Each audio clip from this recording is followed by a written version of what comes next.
एक बार शिव महापुराण की कथा में जाकर बैठ जाता है, उसके 5 साल तक उसको सोचना नहीं पड़ता, उसके जीवन का एक आनंद अपने आप उसकी अग्रणता में आता चले जाए। शिव महापुराण की कथा तो यहाँ तक कहती है कि आपने अगर भगवान शिव की पवित्र कथा में, भगवान शंकर के मंदिर में, भगवान शंकर के शिवालय में, भगवान शंकर के भक्त के लिए, शिव भक्त के लिए शिवालय में या कथा में या अन्य रूप से अगर हमने अठन्नी भी खर्च करी है तो उसको एक छोटी सी डायरी में लिख के रख लेना चाहिए कि हमने इतनी तारीख को ये रुपया यहाँ खर्च किया है, पुराण में, शिवालय में या शिव भक्त के लिए किया गया है, उसको लिख कर रखो।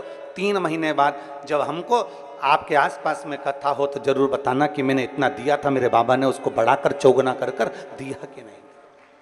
एक शिव भक्त,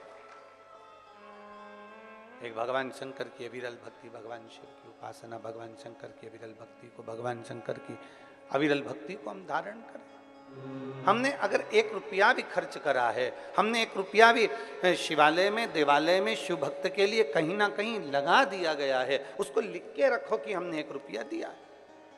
हम लाखों कर रहे हैं, पर लाखों नहीं, करोड़ों शिव भक्त, करोड़ों बेटा बेटी, करोड़ों शंकर के भक्त, लाखों शिव भक्त श्रावण के महीने में 2 लोटा जल भगवान शंकर को समर्पित करते हैं। लाखों भक्त, करोड़ों भक्त 2 लोटा जल भगवान शिव को समर्पित करते हैं। अब उन शिव भक्तों से पूछा जाए कि तुमने पिछले वर्ष भी कावड़ भरी थी, तुमने पिछले वर्ष कावड़ भरी थी, उस कावड़ का फल क्या मिला? तुमने पिछले वर्ष 2 लोटा जल चढ़ाया, उस 2 लोटे जल का फल क्या मिला? कोई उनसे पूछे कि शिव पुराण का, शंकर की अविरल भक्ति का फल क्या है? एक तुलसी की माला, एक रुद्राक्ष हमारे जीवन को सुख प्रदान कर देता, हमारे जीवन को आनंदता प्रदान कर देता। एक बेलपत्र हमारे जीवन को सुख प्रदान कर देते।